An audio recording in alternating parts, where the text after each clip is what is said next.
पिंजरा पिंजरा रे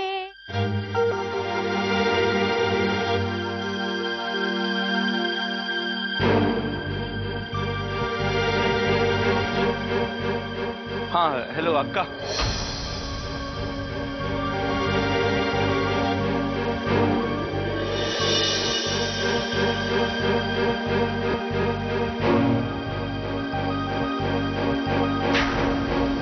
अगं काय झालं कोणाचा फोन होता विष्णूचा आपल्या विरुद्ध फ्रॉडची केस नोंदवून ते तुझा आणि वीरचा डिवोर्स करून देणार आहेत म्हणजे गोरख काकाने आपल्याला फसवलं कोणी फसवलं माहिती नाही पण आपण फसले गेलो हे निश्चित मम्मा अगं पण तूच म्हणाली होतीस ना की असं काही झालं तर आपल्याला काहीच फरक पडणार नाही म्हणून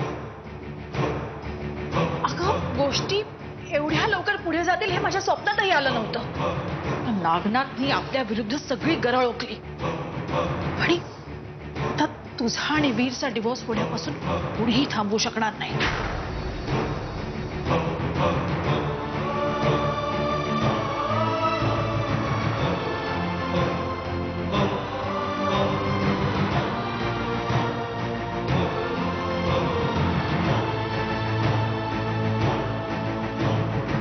नारायणी नारायणी तू तू रडू नकोस हे बघ मी अजून आहे ना काय वाटेल ते झालं तरी मी वीरचा आणि तुझा डिवोर्स नाही होऊ देणार कळलं आता तूच म्हणालीस ना की वीरचा आणि माझा डिवोर्स कोणीच थांबवू शकणार नाही म्हणून अगं मी ते रागाच्या भरात शब्द निघून गेले का नाही मम्मा अगं मला कळून चुकलंय आपण आनंदी समोर हरलोय वीर माझा नाही आता तिचा होणार आहे मम्मा. मी वीरशिवाय नाही जगू शकत मम्मा. काय बोल तू शांत हो.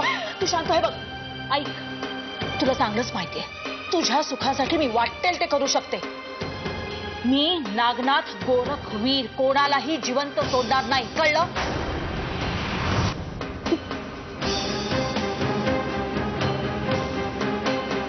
वीरला तर तुझ्याशी संसार करायचा नाहीये ना ठीक आहे दुसऱ्या कुणाशीही संसार करायच्या लायकीचा नाही सोडणार मी त्याला तू एक मिनिट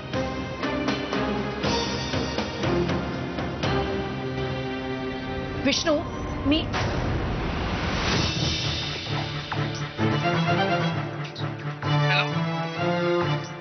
अक्का अक्का हेलो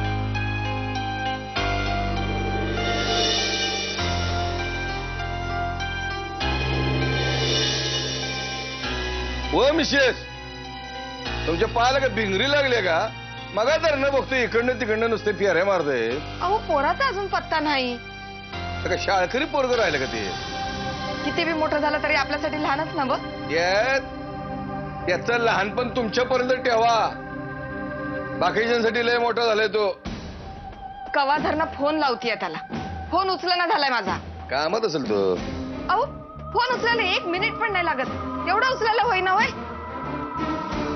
काय चाललं तुमच्या डोक्यात हो?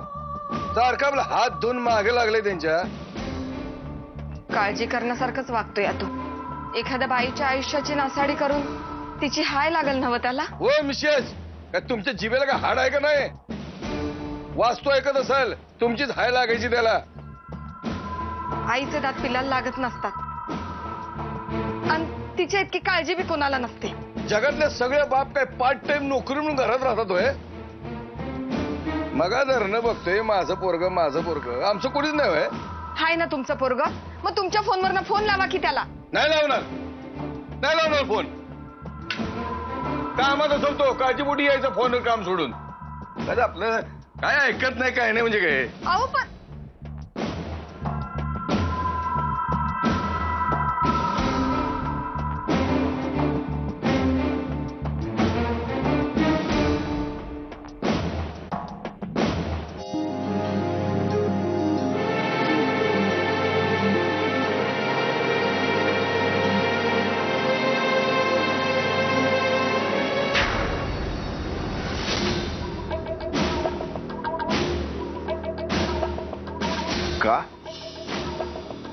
का थांबलीस का?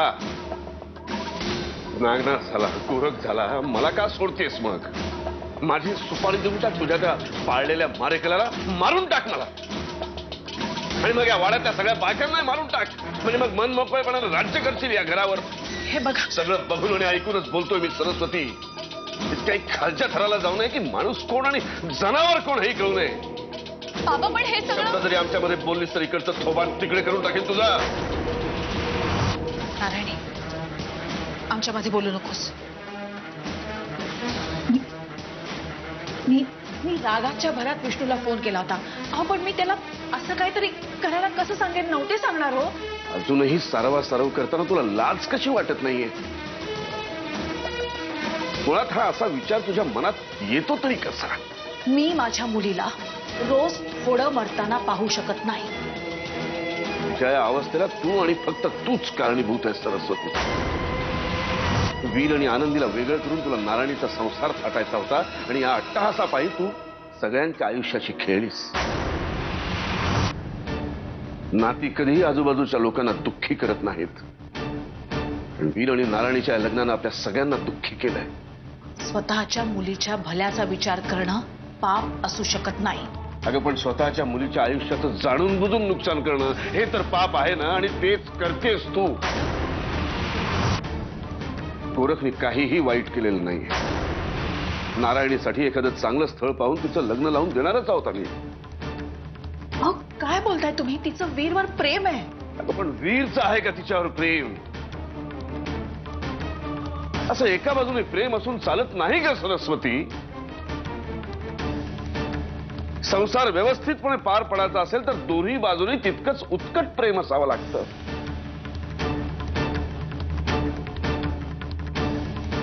हे सगळं तुम्ही मला सांगताय? गेले 20 वर्ष याच परिस्थितीत संसार करत आले मी. आणि तुम्हाला काय वाटलं? मी हे सगळं नारायणीला सांगितलं नसेल? तिला समजावलं नसेल? तुम्ही नारायणीचा कधी विचारच केला नाहीत हो. तुम्हाला नेहमी फक्त तुमची ही पोरगी दिसली. पण तुम्हाला हे कळत नाहीये, तुमच्या एका पोरीच्या सुखासाठी तुम्ही दुसऱ्या पोरीला कायमचं दुःखी करताय. हेच मी तुझ्या बाबतीतही बोलू शकतो. तू सुद्धा एका मुलीला सुखी करण्यासाठी दुसरीला. 1 मिनिट. मला फक्त एकच मुलगी आहे, नारायणी. आणि त्याच तुझ्या एकुलत्या एक मुलीच्या हात धुवून पाठीमागे लागली असतो. इतिहासाची पुनरावृत्ती करतेस तू. इतिहासाची पुनरावृत्ती मी नाही, ही पोरगी करते. तिच्या आईचा कित्ता गिरवून.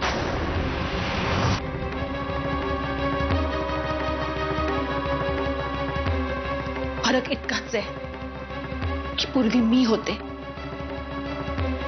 आता माझी नारायणी आहे. म्हणूनच अजूनही वेळ गेलेली नाहीये सरस्वती. मुलीचं आयुष्य आणि तिच्या जगण्यातला आनंद वाचव. कारण आजचं हे तुझं रूप बघता आपण दोघांनी समोरासमोर न आलेलंच बरं. नारायणीने नेमकं काय करायचं ते सांगा, आणि मग जे काही संबंध तोडायचे ते खुशाल तोडा.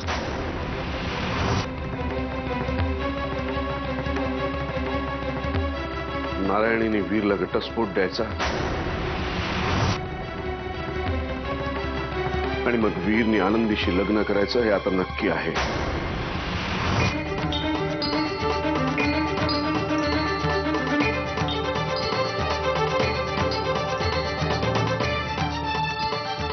काय बोलताय तुम्ही? जग काय मला म्हणेल? जगापेक्षा माझ्या मुलीचं सुख जास्त महत्वाचं आहे सरस्वती. पण तुमच्या या व्यवहारात तुम्ही फक्त एका मुलीला सुखी करताय, दुसरीचं काय?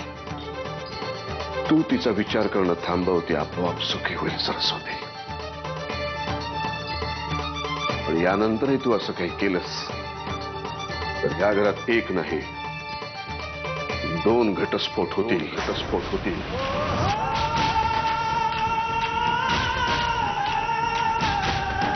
एक नारायणी वीरचा आणि दुसरा तुझा आणि माझा.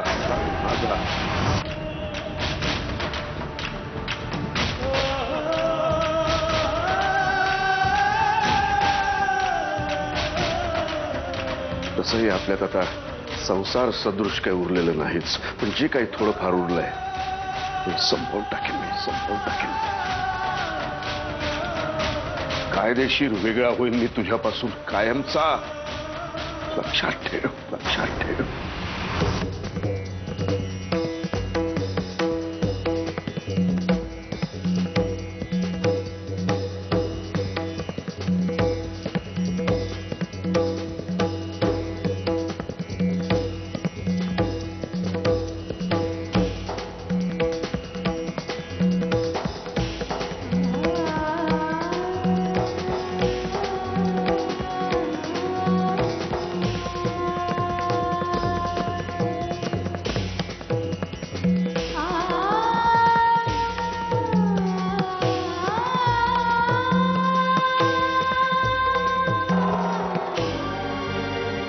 करा ना इरला फोन, अजून पत्ता नाही त्याचा. अरे काय करा 10 वेळेला फोन केला, 8 वेळेला उचलला आणि 2 वेळेला कट केला. याचा अर्थ काय समजायचा? पिंजरा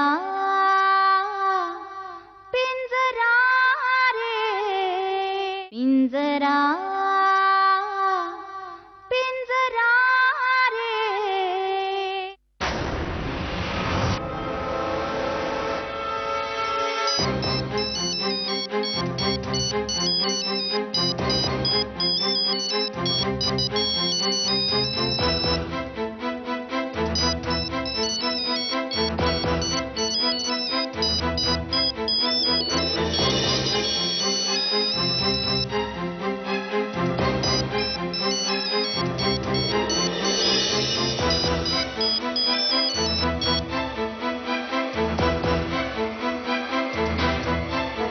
हा अक्का, अक्का बोला. हा नाही विष्णू, चुकून चुकून तुला फोन लागला. चुक तुला काही करायची गरज नाही.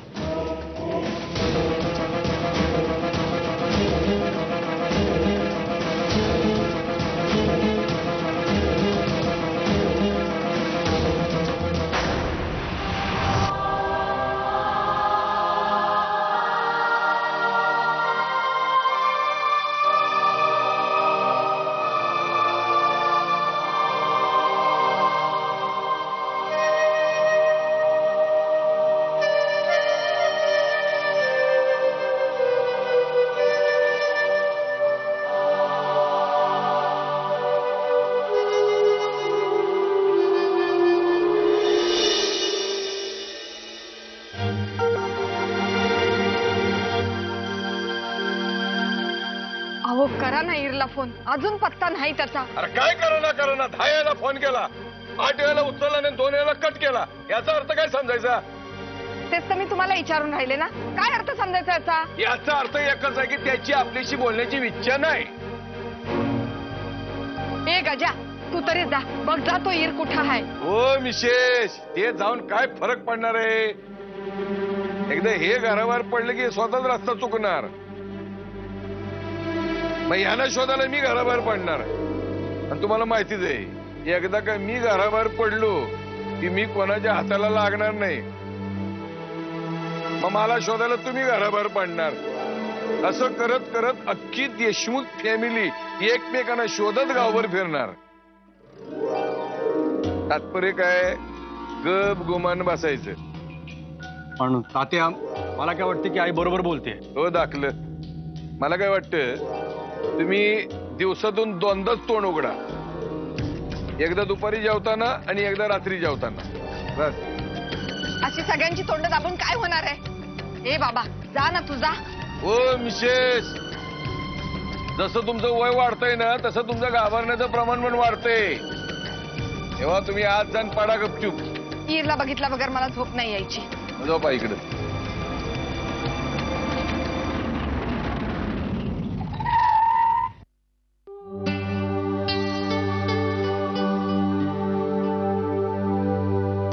अरे येर, कुठं होतास तू?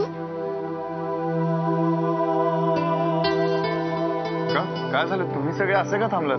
काही वाटत नाही तुला असं विचारायला? अरे 10 वेळा फोन कट केलास ना तू. हो मिसेस, वयात आलेल्या पोरावर ओरडू नये. हो तात्या, तुम्ही आधी आईवर ओरडू नका. चिरंजीव, वय झालेल्या बापावर पण ओरडू नये. तुम्ही सगळे का ओरडताय पण? आई अगं मी ड्रायव्हिंग करत होतो म्हणून फोन बंद होता, म्हणजे उचलत नव्हतो मी फोन. तू पण ना.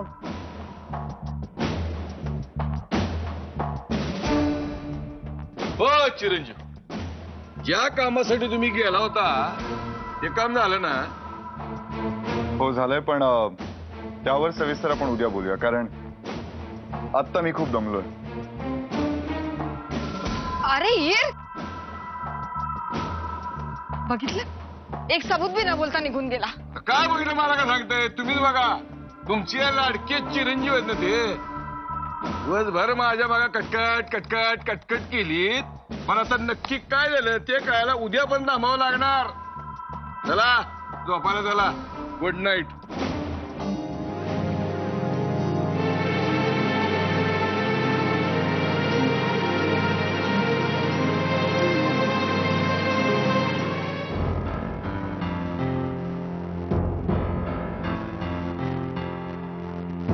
काय ग, गोरख काका अजून कसं नाही आला? पिंजरा पिंजरा रे पिंजरा पिंजरा रे.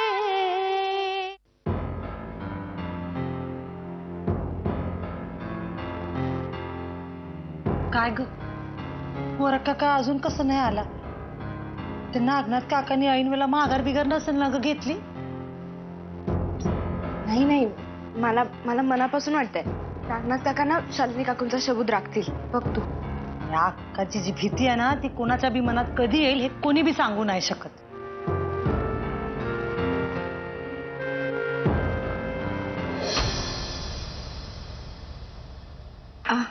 काका काय झालं? सगळं आपल्या मनासारखं झालं. नागनाथने स्टेटमेंट दिलंय. देवच पावला म्हणायचा.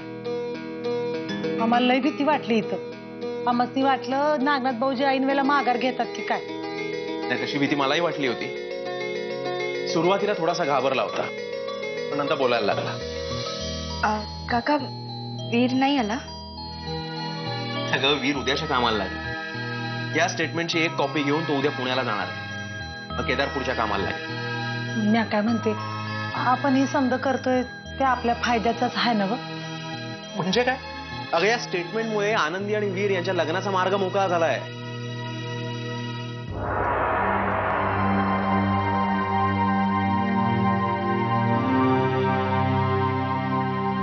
काय ग आनंद, आता कशा पाहिजे चेहरा पाडून उभी आहे?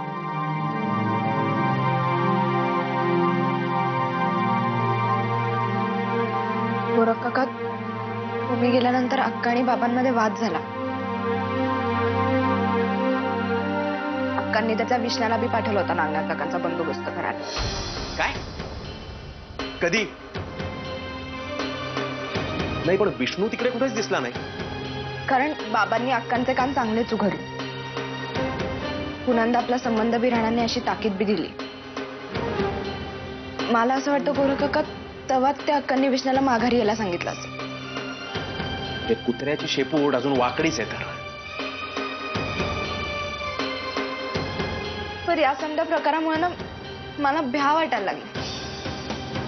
एकतर बाबा आणि अक्कांमधले संबंध दिसताना चालत, आणि त्याला कळत न कळत मी आज जबाबदार आहे. एडीएस काय?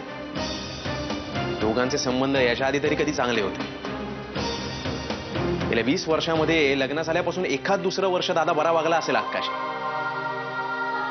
कारण नारायणी अक्काच्या पोटात असताना तुझी आई गेल्याचंही कळलं त्याला. अक्कानी आणि तिच्या वडिलांनी गाव सोडावा म्हणून तुझ्या आईवर जी जबरदस्ती केली ना तीही कळली त्याला. आणि त्यानंतर आजपर्यंत ते दोघं एका खोलीत राहिले सुद्धा नाहीयेत का? पण या समजाचा राग म्हणून त्यांनी मला किंवा माझ्या वीरला काही केलं तर? आनंदी, आता तूच म्हणालीस ना की दादानी तंबी दिली अक्काला म्हणून.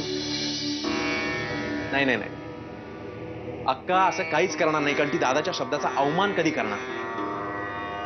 निश्चिंत राहा, तुमच्या दोघांचं लग्न कोणी थांबवू शकत नाही आता.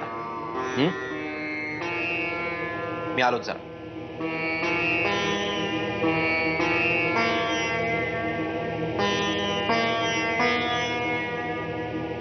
आनंदी, मला ठाऊक आहे तुला समजांचं असं एकत्र आनंदी असणं आणि सगळ्यांनी मजेत असणं जास्त गरजेचं वाटतं. तुला ते वाटणं आणि प्रत्यक्षात असणं यात लय फरक असतो. पण मला कळून चुकलंय. दर वेळी प्रत्येकाला खुश ठेवणं नाही ग शक्य होत.